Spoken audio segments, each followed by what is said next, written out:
Hello, and welcome to Busy, Grady, Inked, and Witchy, a magical living podcast for the busy witch. I'm Morgan, eclectic witch of more than 20 years, self-proclaimed fluffy bunny, light worker, and busy witch. Here we will talk all things witchy, including my personal magical tips and tricks, busy witch hacks, and real talk about current metaphysical happenings, which wouldn't be complete without my snark and unique way of looking at the world. So brew some coffee or tea, sit back, and let's do this.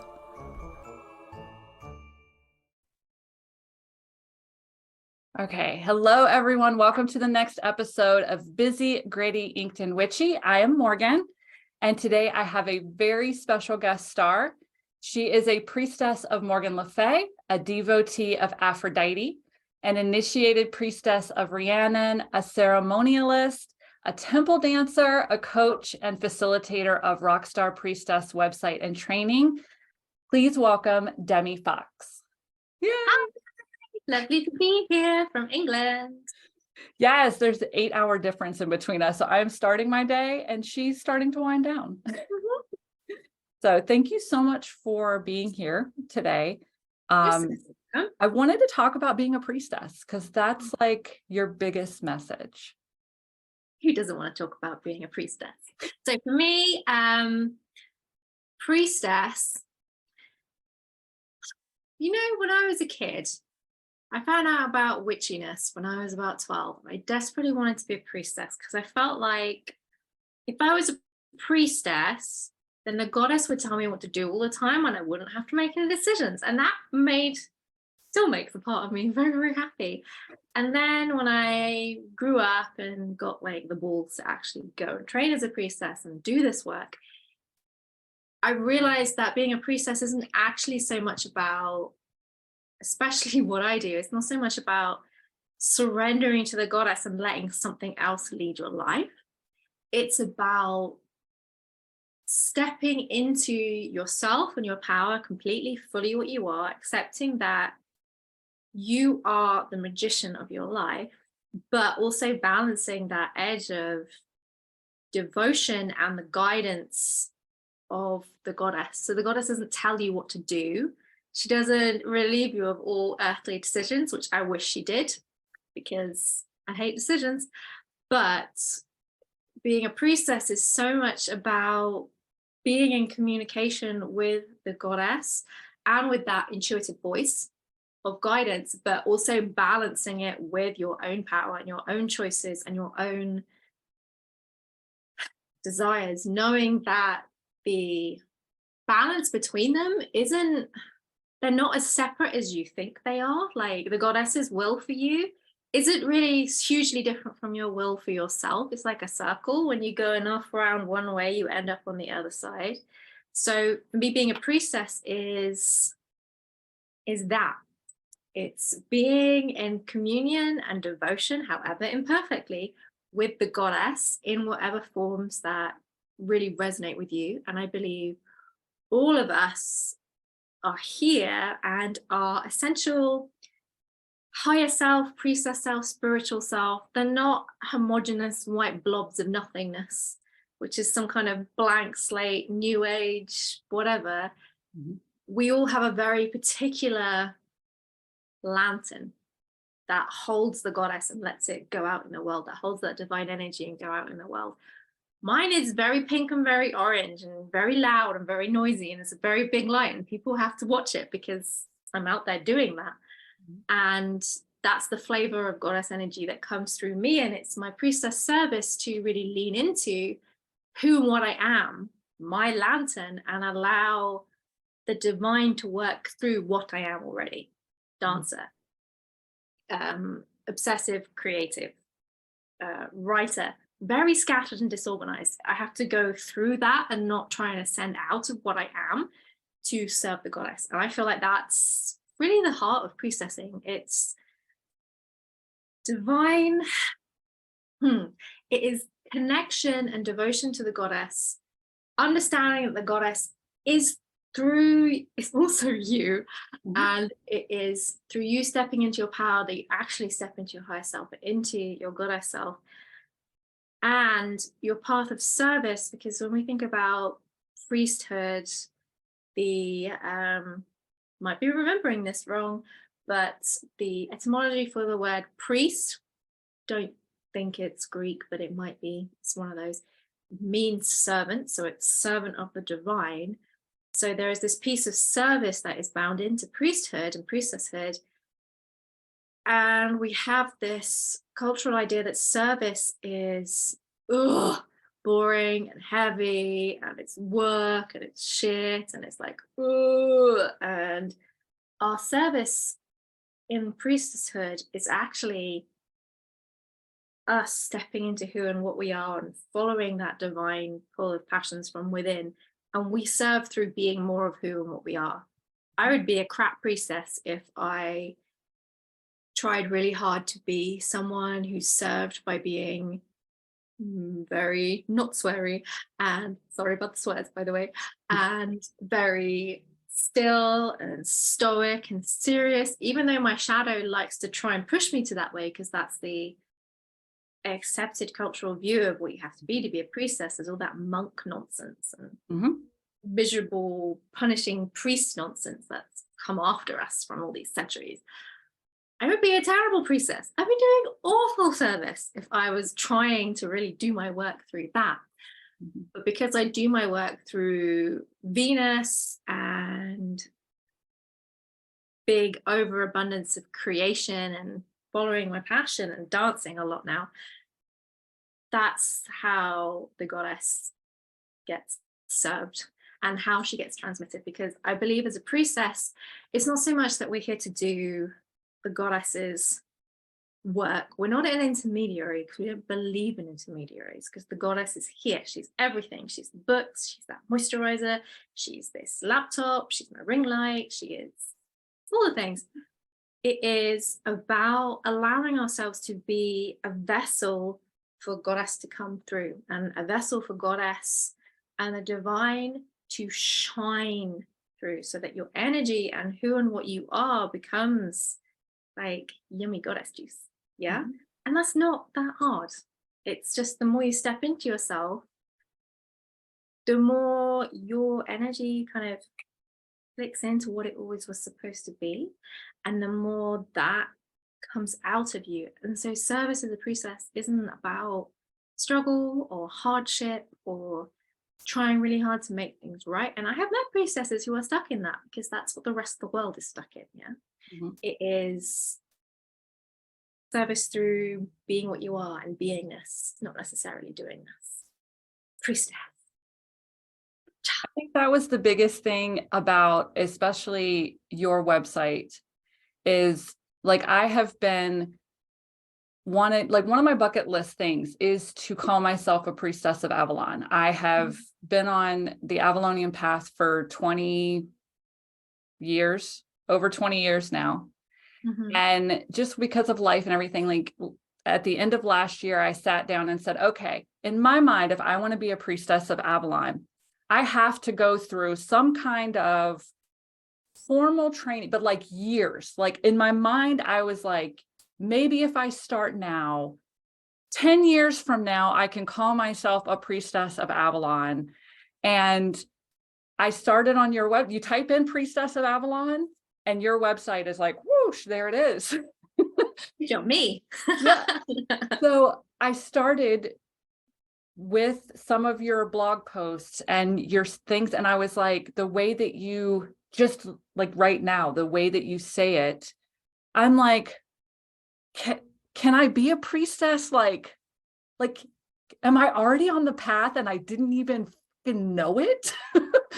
And I think that was one of the most amazing things was, you know, you have outlined a lot of amazing resources as far as, you know, different qualities of a priestess, you know, different things that if you want to be a priestess, you know, you should definitely devote some time to this and this and this. And I think that opened up a whole new world for me. Because I don't know what it is about the word priestess that I think a lot of women might shy away from. And do you find that to be true too? I find there's two camps. There's women that shy away from priestess, and on the other side, there's women that shy away from witch. And it's priestess people that hide away from witch, and witchy people sometimes that hide away from priestess. Yeah. They're not sure about it. I feel like I think priestess, like what you were saying about feeling like you have to train for like 8 years to be worthy. Okay, from a practical point of view, the ancient we went through we live in the West, we're educated, we can read, we can write, we can do maths, we can do all kinds of things that the ancient druids would have learned in their 20 years. Yeah. So just by virtue of being educated, we've already knocked off a whole bunch of those years. Yeah. Just everyone else has as well. Yeah. And it's that piece of being a priestess where we have to be, because we're a priest, because we're a holy person, it's all very polluted with all the Christiany whatever nows, where the priest is like an elevated person chosen by God above the riffraff, better, better, better. And we're still running that idea. And because we're women, we feel like we have to be perfect and we have to be saints and we have to be that much better than anyone else. Whereas we know there are loads of shitty, gross, awful priests out there in the world. They still get that title, but for us to feel like we deserve it, we have to do so much more. And even in the Avalon, the modern myths of Avalon, I like to call them, like the Myths of Avalon by Marion Zimmer Bradley, trying to be a priestess seemed pretty shit. Like you had to work really, really, really hard. You had to subject yourself to complete like sensory deprivation, have to go like fasting, hungry, learn how to do stuff in rivers and rain. That's an incredibly patriarchal idea of what it means to be a priestess, to like push yourself to a struggle beyond struggle to prove that you're worthy. But what if to be a priestess, it wasn't a huge struggle fest? What if it wasn't something where you had to elevate yourself above everyone else? It's just something where you sank deep into yourself. And everyone has this bit. Well, for us, we feel like everyone has this bit because our entire world is witchery and priestesses. So we feel like every third person we know is a priestess. The rest of the world isn't like that. We're not, everyone isn't like us. Yeah. And if we allow ourselves to step into a priestess and allow it to be, hey, okay, well, what if there were always priestesses and it's just a state of being? It's not a state of study or a state of working or a state of proving yourself as having completed this degree and that degree and this degree and that degree. And I do know from my American clients that there is this weird hustle for this degree, that degree, this degree, that degree, this degree to prove that you're worthy because someone else has to give you proof that you're allowed to be this.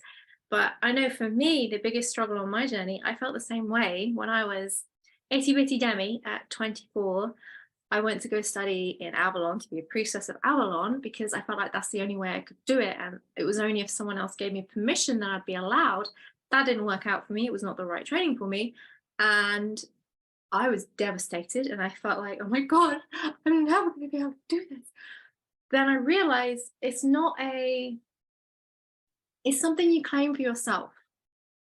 And the bit where we are feeling like we need someone else's approval to claim this in ourselves, that it is good to be recognized in a lineage. It's really like, I'm not saying, yo guys, don't go train. Definitely go train. It's great. You will love it. It's so much fun. You'll expand. You'll be actually able to do a lot of the priestess stuff that you're not able to do if you're just a solitary person on your own. It's very important. But until you accept it for yourself and claim, I am a priestess, because so much of it is about, and maybe this isn't true for all priestesses, but I'm a priestess of Morgan Le Fay. And Morgan Le Fay is the priestess of priestesses. And she is power, and she's truth, and she is wisdom, and she is sovereignty.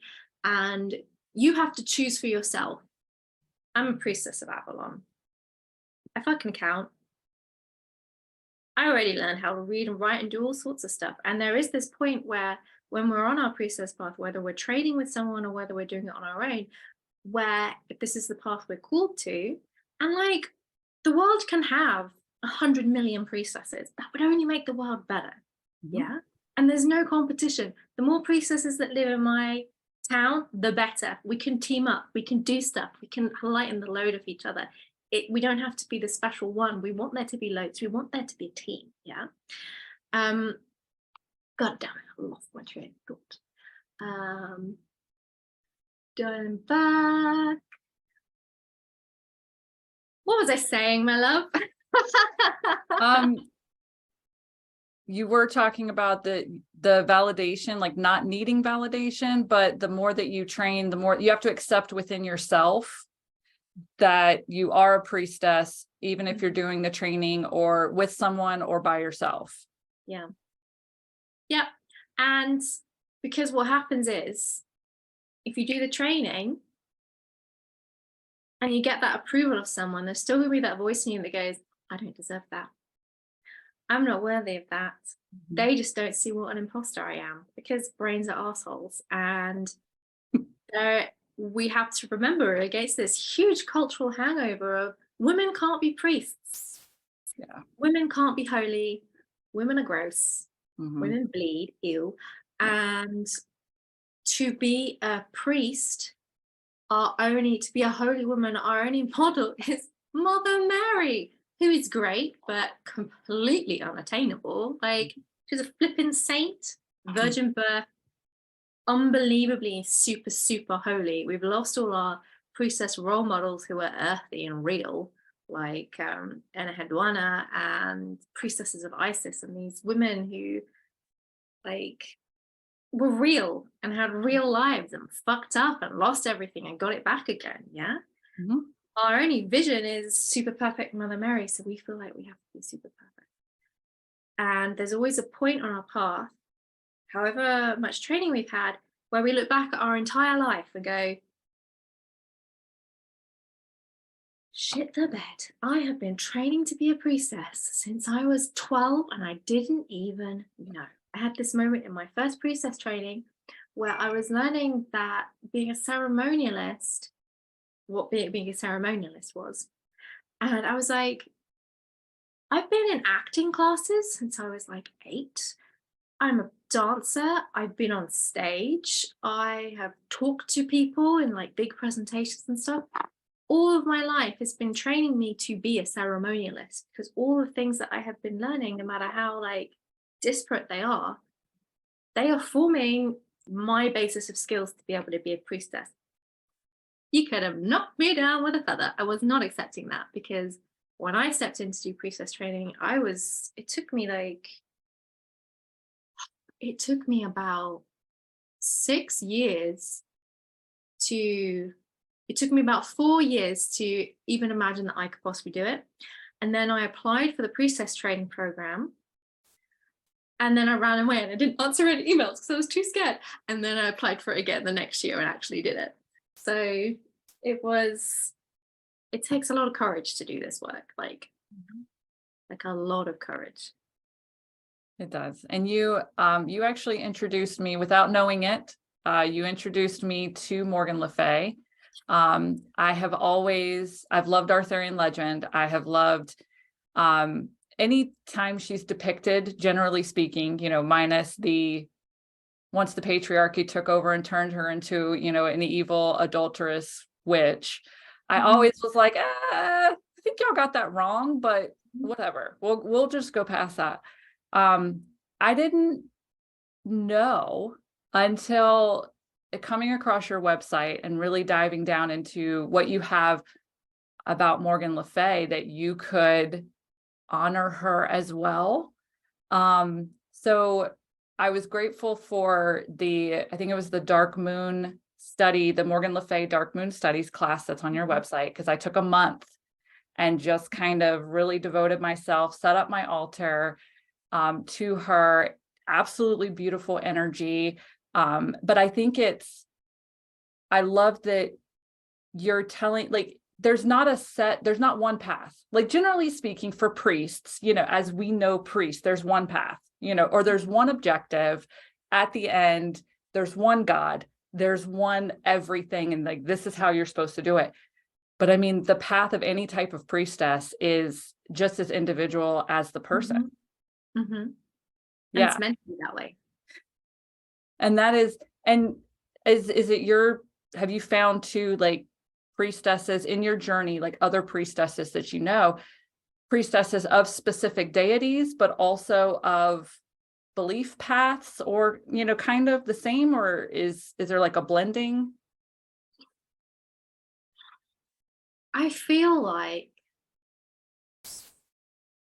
honestly, I feel like in my experience, there's a couple of different, there's like for me, I feel like when you get really excellent priestesses together who are really living the talk, who are really at it, they're team.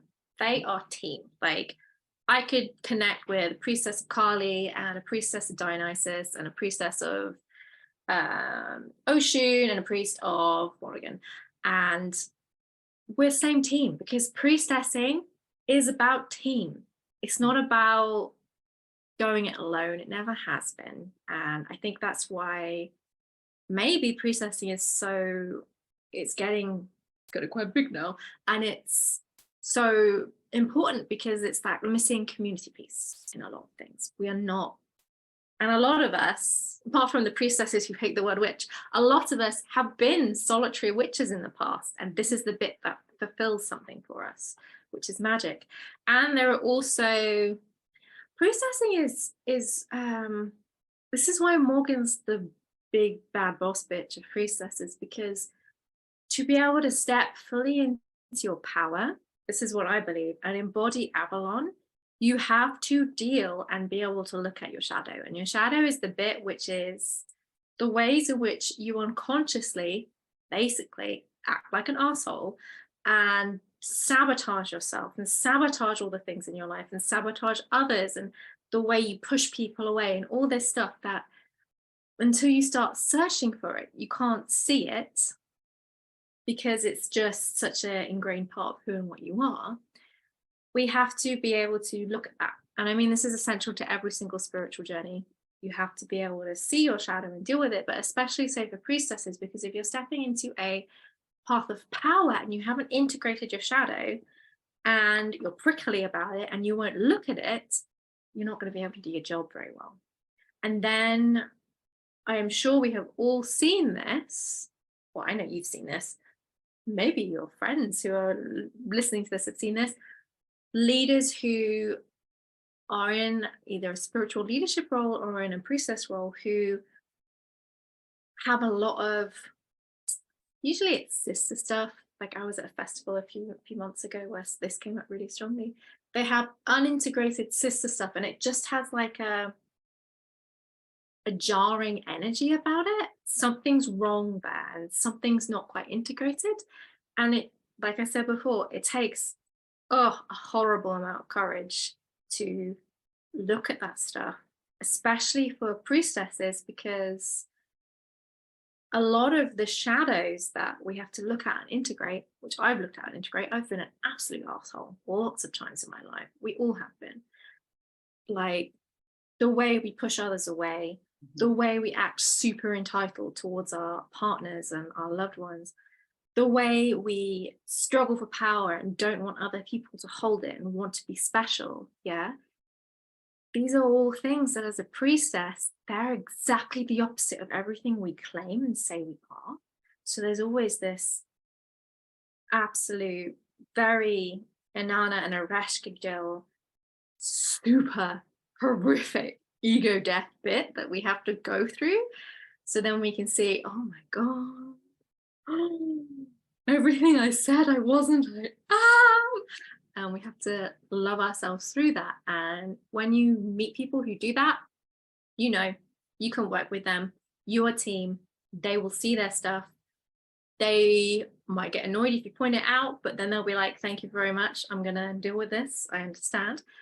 And when you have those priestesses and priests, you can work with any of them, because I believe right at the end of it all, we are priests and priestesses of the goddess, and we all know there's 1,000 bajillion ways to that. So if my goddess is Morgan Le Fay, which half the world doesn't even, let's be real, 98% of the world doesn't know she's a goddess at all. I'm a Morgan Le Fay person, and somebody over there is a Mother Mary devotee. We're same team. There are links there.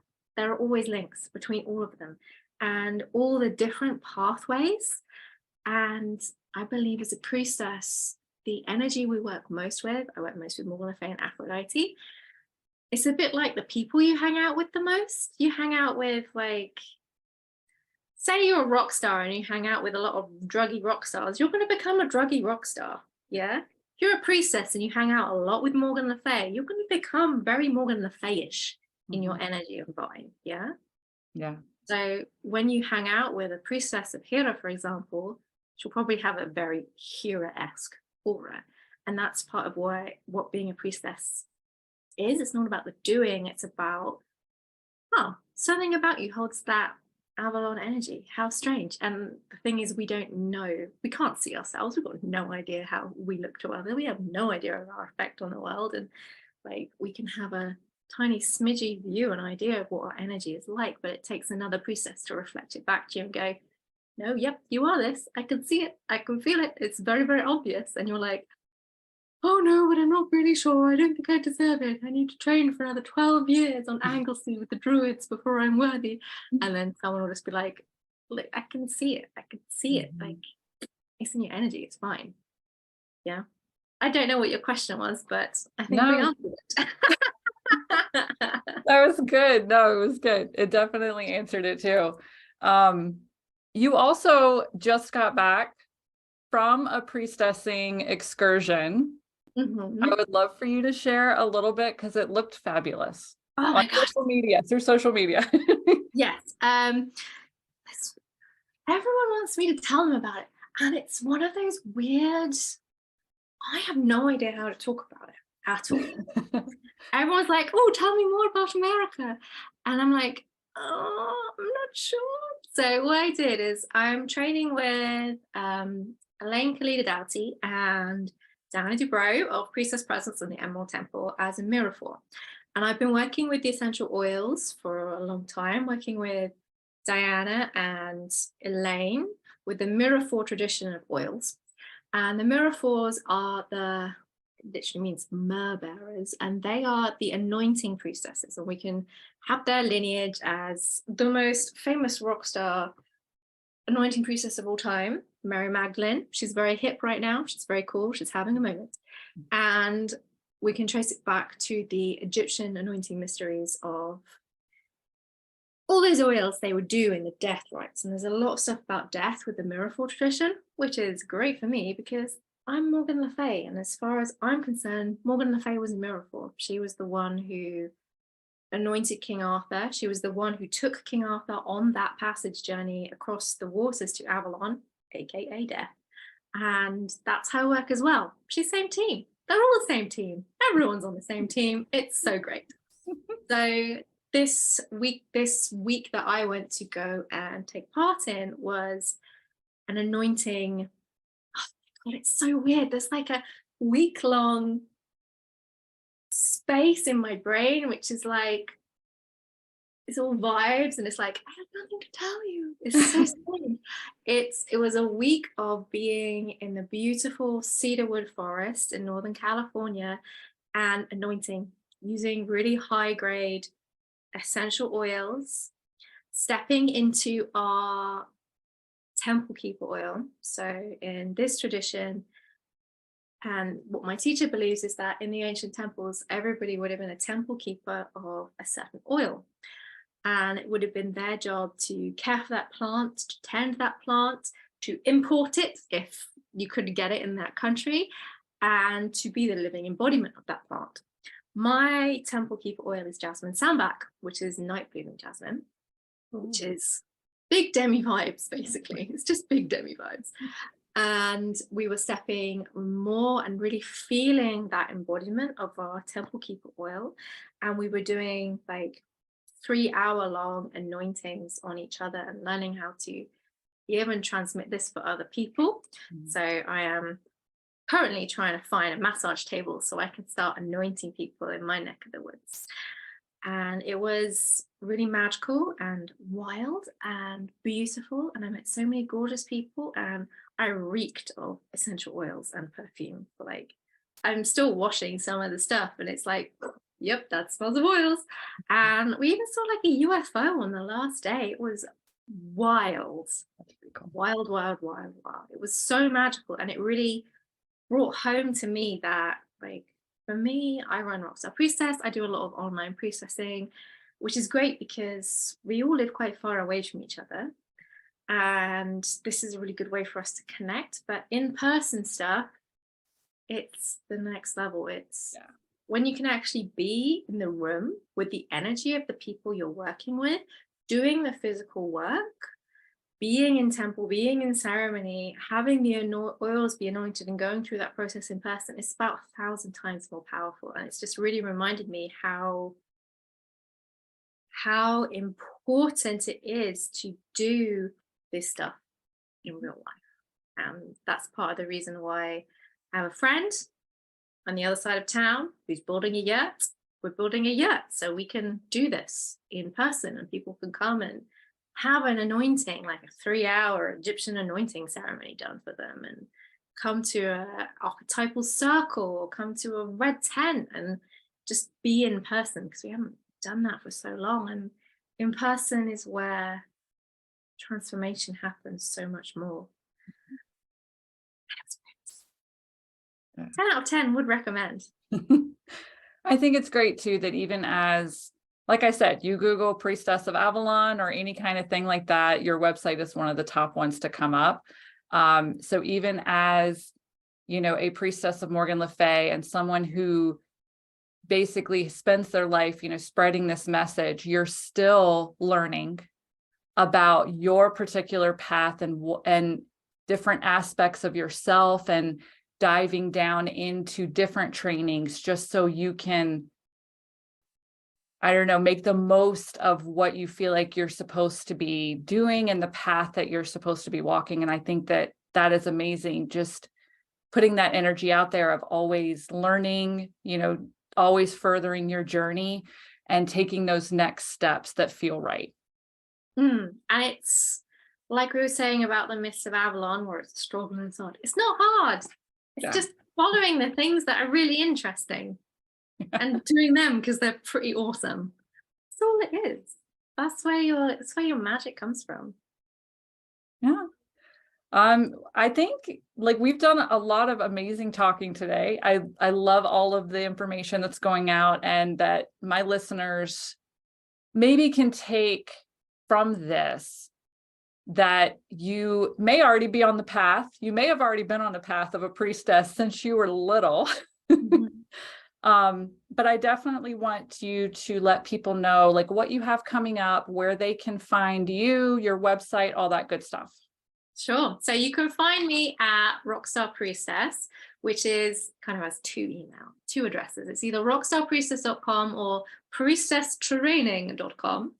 And that's where I live on the internet. I have absolutely bucket loads of very full free stuff, like trainings, guides, Morgan Le Fay activations, everything. Just go pick what you want from the menu, and then in a few weeks' time, I'll show you something else that's free. And at the moment, what I am offering is a hardcore, big, deep, yummy, delicious, rub it all over me Priestess of Avalon training, where we go deep into what I believe are the Morgan Le Fay arts of being an actual practicing public priestess in the world. So ceremony, hand fasting, circles, and death rites, death work, underworld stuff, and really learning all the pieces that don't sound super sexy. I'm not selling it now. Don't sound super sexy as a priestess, but actually are essential for you to be the most badass, amazing priestess in the world. Like really good communication training so you can de-escalate any argument. Trauma training so then if someone's freaking out at the back of a workshop, you know how to help them rather than make everything worse. And also marketing help and support to actually get your work out there, because that is often the hardest and scariest bit, being seen as a priestess and knowing how to find the people that want you because they are there.